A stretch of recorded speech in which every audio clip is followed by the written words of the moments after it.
So that's the only way I could think to get my own story told is for me to tell it. What's the deal, y'all? My name is Set.Theversifier, and I'm tapped in with Hidden Jewels Magazine. Welcome to Hidden Jewels Magazine. My name is Nichelle, and today we have Set.Theversifier with us. Yes. So how did you come up with the name Set.Theversifier? I came up with the name Set.Theversifier because Set is the Egyptian god of chaos. And in my younger days, going to the schools that I went to, for most of my life I went to all black schools. Okay, that's dope. Yeah, maybe in like preschool I went to Marcus Garvey. In middle school I went to a school called Class Culture and Language Academy of Success, and they based our conduct off of the 7 righteous principles of Ma'at. Okay. Ma'at got 42 laws. Yes. And so they condensed it to 7 principles, and looking into all the Egyptian gods and goddesses through Ma'at, I found some that, I like the god of creativity, Haru, and then Set, the god of chaos. What made you stick with the god of chaos? I guess in my childhood I was, energetic kid. Okay. Really chaotic. When you're a kid, you're attracted to kind of that feel of chaos. You go towards it. The older you get, you want more peace. Yes, you do. But that's how I got the name, tied into the Egyptian gods and goddesses and their values and principles. I like that. Yeah. So how do you translate the meaning of your name into your poetry? Everything I do black. Okay. And so I don't do anything specifically for my name to translate it into poetry, but it's black in nature, it's black in spirit, and so every time I do something, it just pushes that into the universe. I Blackness. love that, yes. Uplifting in more ways. Yeah. Do you remember your first performance? How was that? My first performance, I gotta think. Maybe my first performance was in elementary school. Okay. 3rd grade. It was a talent show. A talent show? Yeah, and I wrote a poem about recycling. Recycling? It was more of an essay. Okay. But I said it as a poem, and it ended up being 3rd or 2nd place. Oh, that's dope. So it was pretty cool. But like I said, going to black schools my whole life, they encourage you to be artistic, and Definitely, it's been a part of me for forever. But my first time that I can remember, getting on stage to actually perform something is probably 3rd grade. That's amazing. So you started doing poetry young? I don't really remember if I was writing back then. I don't really remember starting to write until high school. Okay. I remember having a poetry assignment in 8th grade. I was excited for it. And so since I was excited for it, I don't remember writing back then, but I know that I was doing poetry because I was excited for the assignment. Yeah. I was like, I'm about to kill this. But ended up not doing too much of nothing on the assignment. Okay. Yeah, that was back when I was still, in my chaotic days. Got in trouble in class, made me upset, and I was like, I can cuss. Yeah, go ahead. All right, for sure. I was, bullshitting the assignment. And then the class thought it was funny to this day. My homies who I hang out with remember the poem word for word. Oh, really? Yeah. Oh, wow. It wasn't that long, but it wasn't to the full potential that I was excited for. Okay. Initially, yeah. Oh, goodness. So how would you say your poetry has helped you develop as a man and as an individual? I don't know if my poetry has helped me develop as a man or individual. Because like I said, growing up the way I grew up, it was always a part of me, and so it's kind of developed with me. Okay. But maybe it hasn't catered to the development of me. I like that. That makes sense. It makes sense. Yeah, so as I develop, the poetry develops because I develop, and then whatever I learn, I just push it back out. Yeah, sure. I'm trying to tell the people stuff that they need to hear that they're not going to listen to unless, I tell it to them the way that I tell it to them. Yeah, that is definitely true. So how long does it take you to like memorize your poetry? I think it depends.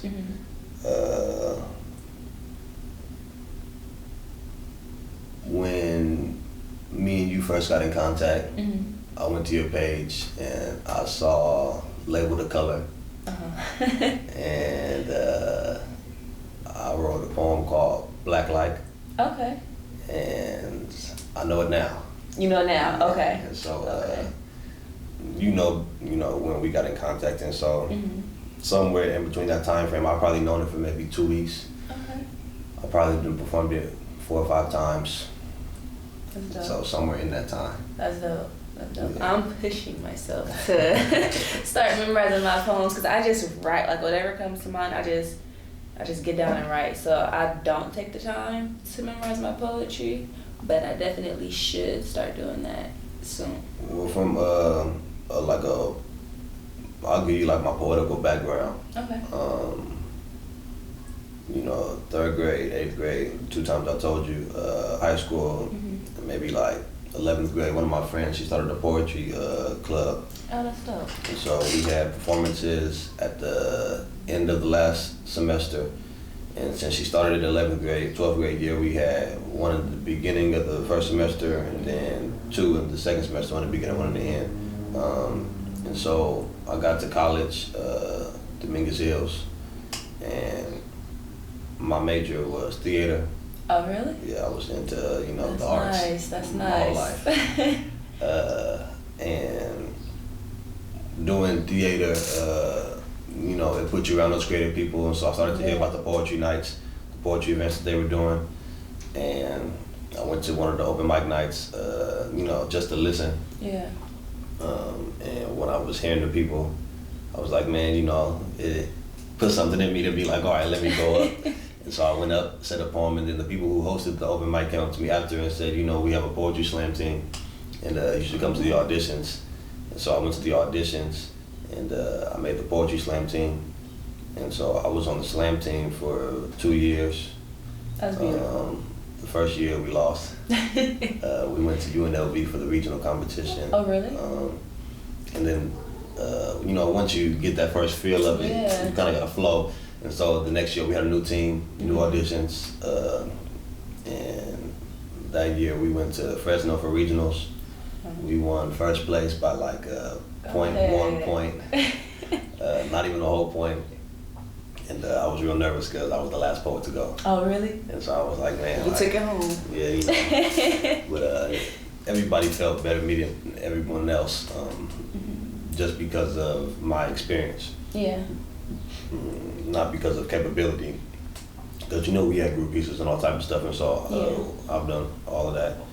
And after we won in Fresno, we went to New York and we competed in the national competition, and we came in like 18th place out of like 80 something schools. Okay.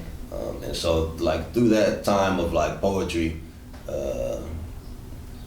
I got used to memorizing poetry, and so now I won't say anything in public if I don't know it.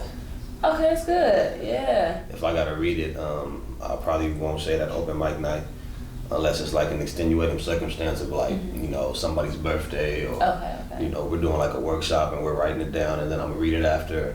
But if I don't have it prepared, I'm not gonna say it. I feel that. Yeah. 'Cause you said you do workshops. I don't necessarily do workshops. Okay. But after I was on the poetry team, and I stopped being a part of the team for a while, issues with school, I had to leave school. Okay. But as I was out of school, the poetry team was still trying to, continue and grow, and they needed someone to coach them, and so I coached the team. And so, I had to lead a couple workshops, do activities, people saying poems, and in the middle of their poem I wouldn't say nothing, but I bought a piece of paper and throw it out. Yeah. You know, distraction. Yeah. We'll do like writing exercises, group pieces. And so I'm familiar with workshops, but currently I don't host any. Okay. How did that feel? Because that's amazing. Like teaching, you know, something that you love to do to someone else who's interested in it. So I had mixed feelings about it. Typically because I try to surround myself with black people, and when you agree to do something like a poetry team, you open yourself up to diversify your That's group. True. But the girl who got me to coach the team, she wasn't black. She's Salvadorian, I believe.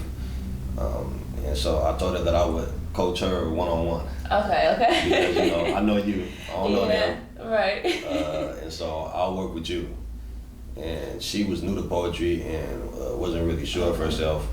But I told her, like, you know, anybody can do it, and so I'll get you there. And so I started to work with her. Her poetry got really good of her own effort, you know, me just guiding.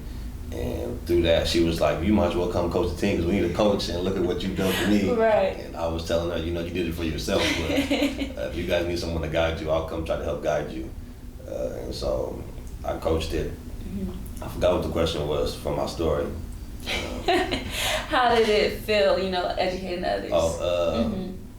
And so, you know, I had mixed feelings about the poetry team. But ended up being good. Everybody had fun. Everybody learned something. I don't know if you know who Jayan is, Jayan J. Jayan J, no. He a Compton rapper. He said he's familiar with the Hidden Jewel magazine. Why Jayan? Yeah. Why? Yes, okay. Yeah. He went to Dominguez and he was on the poetry team at that time. Okay. And so, you know, me and him in the same frat. We both joined at Dominguez. Oh, that's beautiful. And so I had a little comfort level. Yeah. Him being there, and then the girl who you know, initially asked me to do it, she still does poetry now too, traveling, doing her thing, got a book coming out. Oh, that's amazing. So, you know, those two people being there kind of helped me. The poetry team is only 5 people. Okay. It's 4 starters and 1 alternate. And so I didn't have to deal with too many people, but the idea of teaching is kind of the center of everything that I do. And so I'm comfortable with it. I'm good with it. I like it. And that's kind of the drive for what I write. Okay. You know, people, I took a poll on Instagram one time and it was like, what type of poems y'all want to hear? Okay. And people were like, we want you to be emotional and tell us about yourself. And I ignored those. You I ignored those because, you know, teaching you about me and telling you about my emotions is not going to help you. No, it's not. It's going to tell you a cool, you know, maybe a funny, maybe a happy, story. maybe a sad story, but it ain't going to help you. And so y'all don't need to hear that. I give y'all something back. Yeah. How was that support, having, you know, people who are interested in the same thing? How did that feel? Knowing like, okay. I've never been one to rely on support. Okay. And so I do it regardless. But the fact that people wanted it, and everywhere I go and, you know, say something, black people, you know, they rock with it. Yeah. And so I don't want to say it feels good because that's not the word that I want to use, but gratifying. Somewhere between gratifying and fulfilling, but not those words either. But you know, you get the vibe. Yeah. Somewhere between that, where like, you know, this is why I'm doing it. Yeah. And so the fact that you're feeling it, let me know that I should keep doing it, and it's working. And so that's what it feels like.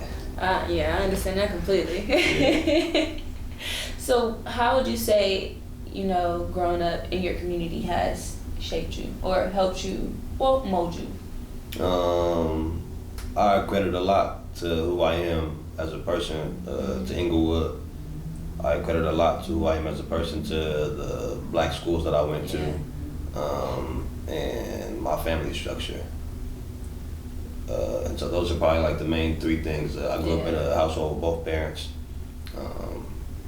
My sister, my little brother. I had both sets of grandparents growing up, and so we all within 5 minutes of each other. And, you know, we crossed the street, and my dad's mom stayed across the street. My dad's dad stayed in the house with us.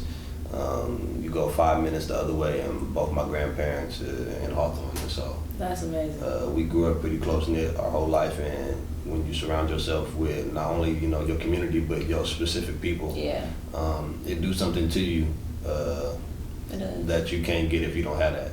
It does. It definitely gives you a different outlook on life. Yeah. And then just on the definition of community alone, because community starts within your own home. So that's beautiful that you guys grew up, you know, close. Like as a real, I don't say like a TV family, but pretty much in a sense. People tell my dad that, you know, we're like the Cosbys. And, you know, us in our household, we don't see it that way, but people looking from the outside in see it that way because you don't see it too often. You don't, not in our communities, you don't. So that's amazing. And then at the, you know, when you go to black schools, it's pretty crazy because the middle school I went to K through 8, and so, you know, that's a sizable group of people. Yeah. Everybody's family is involved with the school, and so their families became our families, and even people who I don't talk to every day because, you know, they may have moved, I talk to their parents still. Okay. You know, and so it built a community where, you know, not just my parents, but I got other people's parents or other people who got one parent, they parent. I hit them up like they my parents, you know, mom, dad, what's up? And, you know, we still rocking. I can definitely contest to that because I grew up in the Crenshaw district and I went to View Park, and it was like that. Although the campuses, you know, it was like 3 different campuses, but it was still, you know, we grew together. Yeah, I almost went to View Park. Oh, really? Yeah. What happened? I don't know if View Park had a high school and a middle school. The middle school that we went to, we were playing football. And people from the high school came to see us play football and then tried to get us to go to View Park and walked us around the school and all kind of stuff. And we were like, man, we don't even know what's going on, but this is cool. Yeah, it was middle school and high school on one campus. Yeah, it was pretty fun, man. Yeah, it was cool. So what would you say your hopes for your community are? Hopes for the community. And not just just Inglewood where you grew up at, but for the Black community as well. I wouldn't, so I gotta think about my hopes for the community. But when assessing my hopes for the community, the hub would be Inglewood, but the point of reach would definitely be an American scale, USA. Yeah.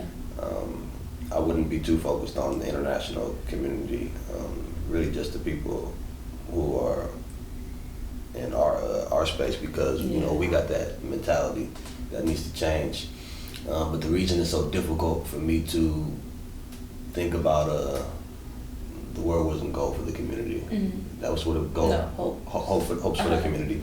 The reason it's difficult for me to pinpoint the hopes for the community is because I spent time in the community. Yeah. And so spending time in the community, you kind of see all the different things that need to be changed. Definitely. You want to change, and you see the unrealistic attainment of those goals. And so it's difficult for me to place a hope upon, you know, something specific to be like, this is what I hope changes. Let me tell you, so going to Dominguez, involved in Black organizations, there was a time in maybe like 2015 where like all the BSUs in California were like at a real racially like tension. Like the environment was real tense racially on their campuses. And so all the schools drafted like a list of demands to the administration. We're the Black population. This is how we feel. This is what we see.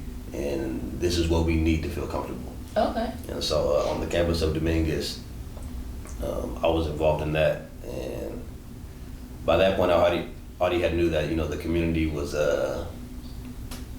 too sporadic for us to come together to, you know, accomplish one goal. Yeah. And so I pulled about 3 to 4 people with me, and we did a survey of the black population, from veterans to the LGBTQ community, to the transfers, to the freshmen, to the seniors, to the disabled people, every corner of blackness on campus. And we asked them, you know, like, what you need, and we put it together, and we drafted a document and told the school, you know, these are like 7 things that we need on campus. Yeah. And so we got a Black Resource Center on campus from that. Okay, go ahead. But doing all of that, you interact with a lot of black people. You do. And I realized the only reason that we were so effective in what we did is because I didn't allow people to join our group. We're gonna survey you. We're gonna put what you want on the paper, and after we organize it, we're going to have a community meeting. Okay. Tell you what we put down, ask you for your input, but you can't come to no meetings. Yeah. Yeah. Because you'll slow us down. Yeah, definitely. And so that's why it's difficult for me to say, you know, I hope the community does this, because everybody in the community mentally is in such a different place. That's very true. That I don't know if it's realistic for me to place a singular hope upon the community. I have hopes for myself. What are your hopes for yourself? Through the hopes that I have for myself, I plan on impacting the community in the way they need to be impacted. Okay. I got long-term, short-term hopes. Long-term ones aren't important right now because you know, I'm nowhere near the actualization of it. Short-term, I just want to talk to the people. Okay. Tell Educate them, yeah. Tell them, you know, who they are, where they come from, and you know, this is how you should think and feel rather than how you think and feel now. Yeah. So that's what you try to aim for with your poetry, is education. Yeah, education, but I wouldn't label it as education, but that's what it is. Yeah. What would you label it as? I haven't thought about it until okay. I don't like the term education. It reminds me of school and Definitely. the system of school. I don't like the structure of it, and so I don't like the word education. I agree with you. But I think on a basic level, that's what it is. It's education. Okay. So how would you say, you know, having the knowledge that you do has affected, you know, not your writing, but how you interact with others too?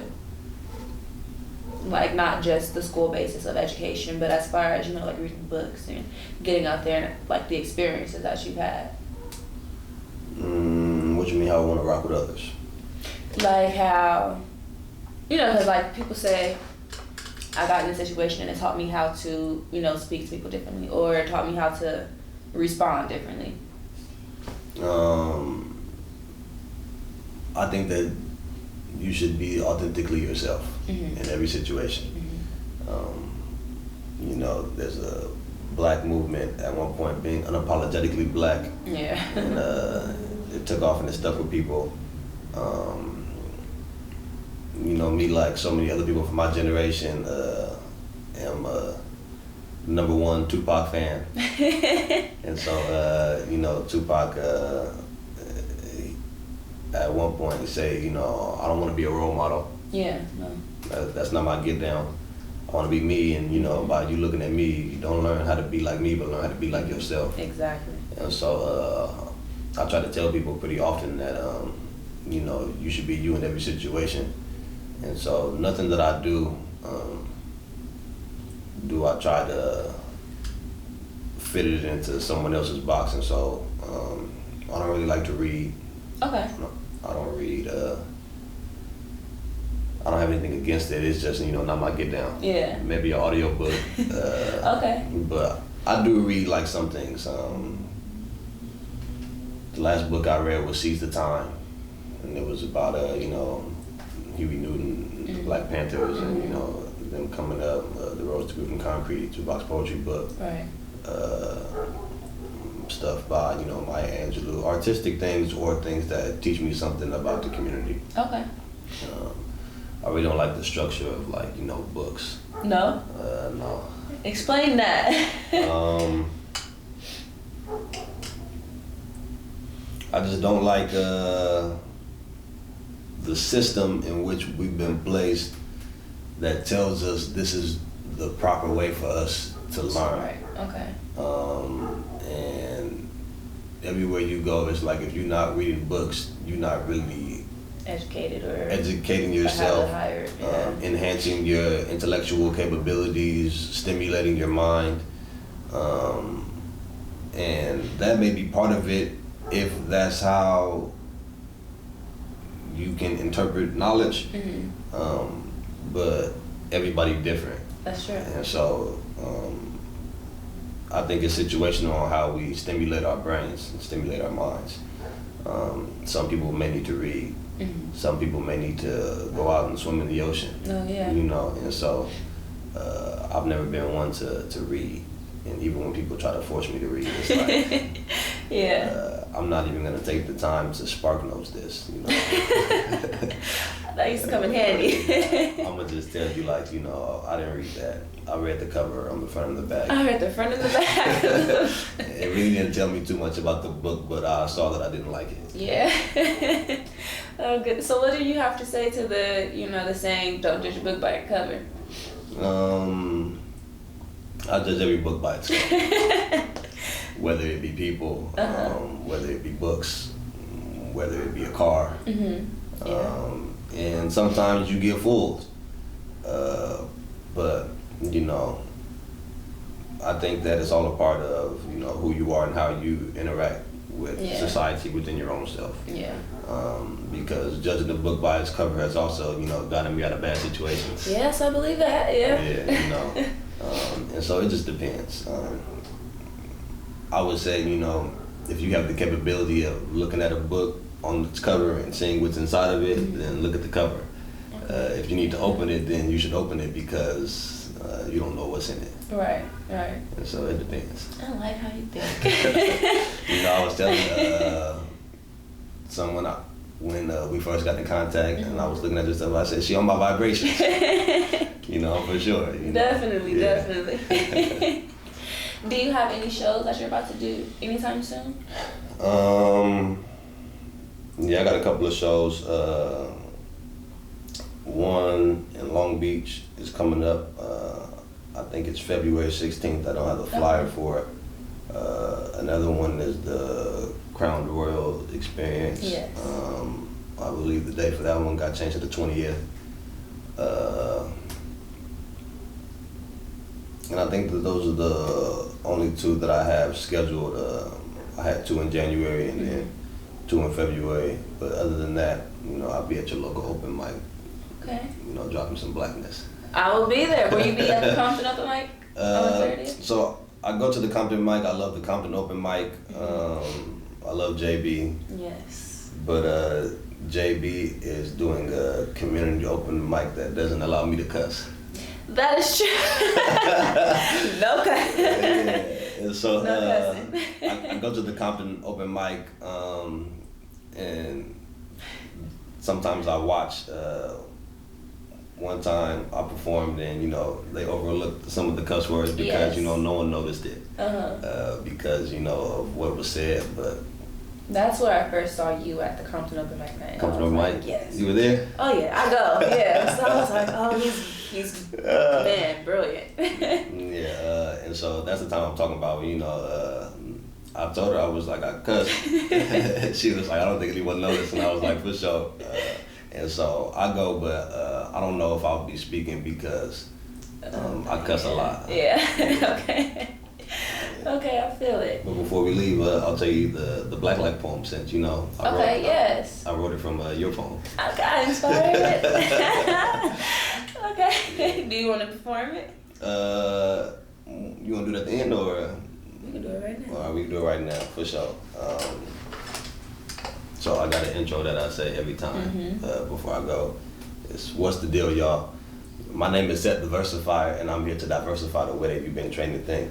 Here to tell you a vivid story with words so simple you might miss it if you blink, but peep, I'm a poetical savage, yet articulate and lavish, so close your eyes, sit back, relax, and just imagine.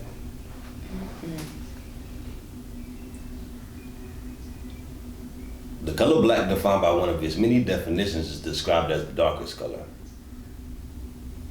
The result of the absence or complete absorption of visible light, like you wasn't made to feed off of its energy. Like we not the chosen people of melanation. Like the sun not our vessel of strength, like Superman when the kryptonite got him lost in days and out of space. It's described as related to black people. Like Al-Qibla not the home of origin for the entire human race. It's crazy how America done erased world history and now our people think like theirs. We developed ourselves in caves. Got us thinking our story starts as slaves, like that of the valley of the shadow of death be a part of our souls. Its history courses through our veins. Our time before that, so drenched in riches, Mansa Musa about the only depiction I'd bust down on the gold rope link chain. It's defined as very evil or wicked. Like my black can be beautiful too. Like if my hoodie match my complexion, don't ask me no questions. I'm already guilty, just shoot. One definition reads deeply stained of dirt. Like grandmother Willow's roots ain't been feeding me the songs of the wind since my conception. This connection predates my birth. It's a part of our heritage and culture to be tapped into with the earth. Let me pour out some for the dead homies to nurture their spirit and spread their aura into the universe. That shit black like, that shit dope like. I done broke down a couple of grams of some of that black girl magic and smoked it till it put a twitch in my soul. That shit bold, blacker than the darkest cup of coffee. Her berry's juice is sweet like a warm, tender soul. Black like the Panther Party, I be to knock your ass out cold. Black as the pit be from pole to pole. Black as the fuck, black like lift every voice and sing. Black like power. That's the movement that made us say fuck what the definition read. My black strong, my black beautiful, my black is a beacon of light. My black is poetry shit. Y'all can just call me brother to the night. Black like I'm the blues in your left eye, trying to become the funk in your right. Black like Stevie Wonder, this shit is way out of sight. Black like JJ from Good Times, my shit is dynamite. Black like the rose that grew from concrete when nobody else cared. Like we done poured life into this watered down definition and blossomed it into a badge of honor. We wear like the naps and the curls in the kitchen in my head. Black like this vibranium pipe from Wakanda that I done just laid down on you in my bed. Black as the bar we set.